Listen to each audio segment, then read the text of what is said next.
This is 8 Minute Climate Fix, a podcast helping you understand the energy and climate challenge in just a few minutes. I'm your host, Paul Schuster. It's no secret that the immense growth of AI data centers is hitting the power grid hard. The utility industry isn't used to this type of hypergrowth and is just trying to keep up. The result has been some questionable decisions on how to bring new power onto the grid, such as repurposing a whole bunch of jet engines to run 24/7 next to a data center. Solutions that may have been fast to do, but are horribly inefficient from a cost, environmental, noise, or community perspective. But there is an option to unlock new generation quickly, cheaply, and climate-friendly, tapping into distributed resources such as rooftop solar and storage. In today's episode, I sit with Sachu Constantine, Executive Director of Vote Solar, to unpack why these distributed resources aren't being used more in order to enable the economic opportunities of AI data center growth.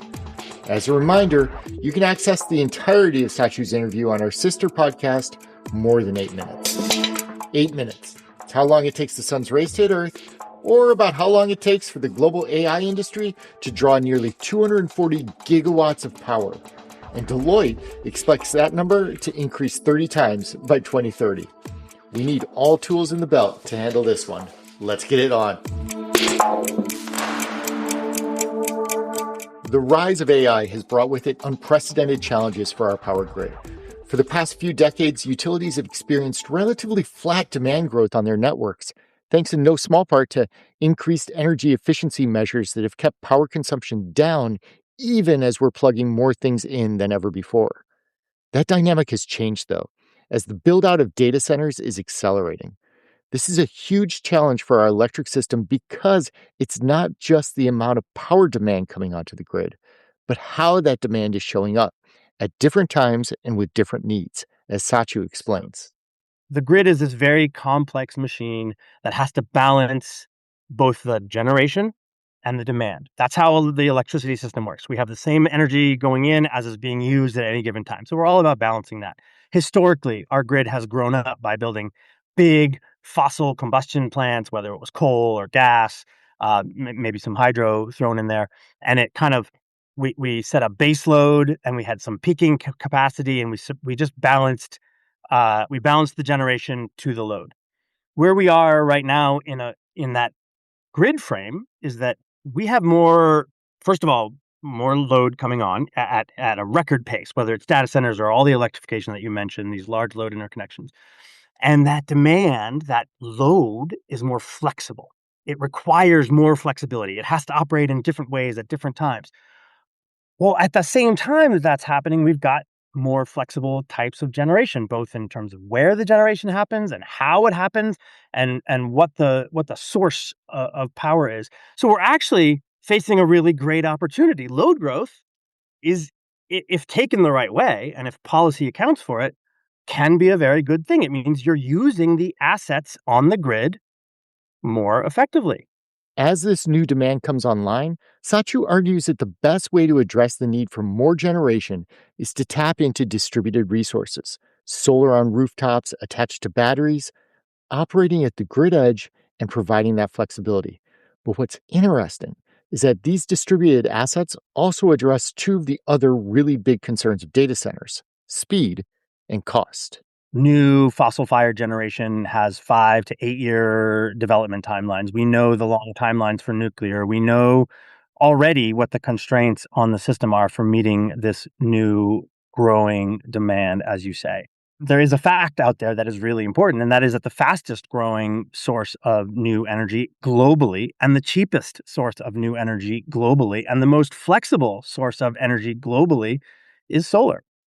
To unlock this resource, though, we're going to need to think differently at a policy level as to how we build a reliable, safe electric grid.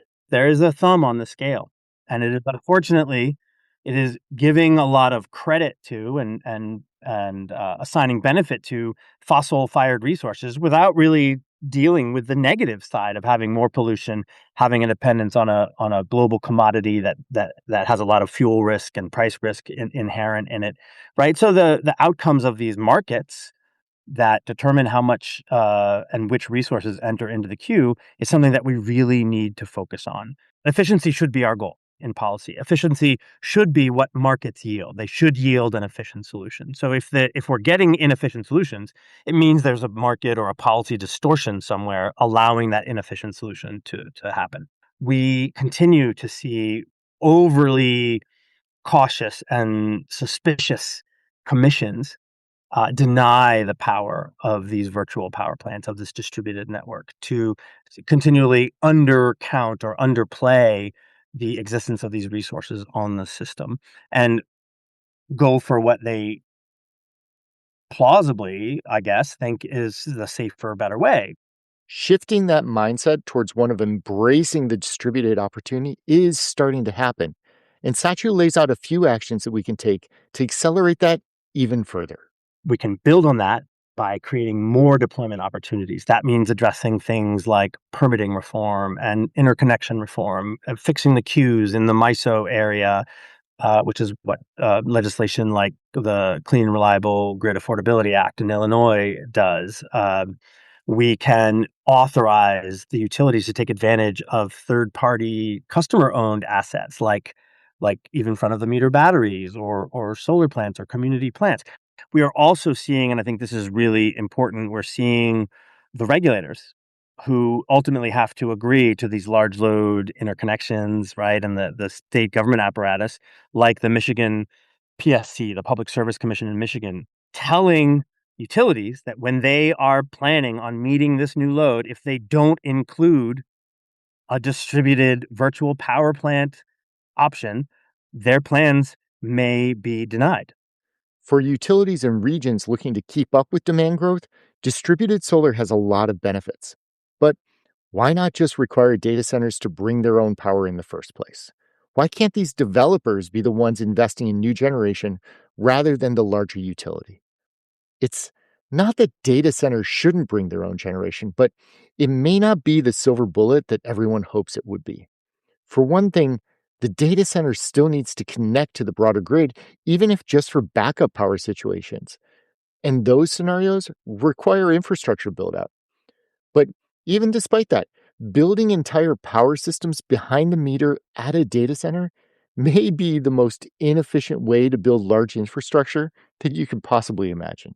The more expensive way to do it, in fact, is to try to build your own power and have all of those resources and services either behind the meter or through some direct access agreement, right? Now they're not only are you denying some of the benefit of your investment to this whole wider community, you are taking a more expensive route. You're building more expensive infrastructure. If there is a bubble, they're going to be stranded assets. Even if there isn't a bubble, they are going to be stranded assets. As a result, distributed resources may be the fastest, cheapest, most flexible solution for meeting the immediate needs of this massive data center growth.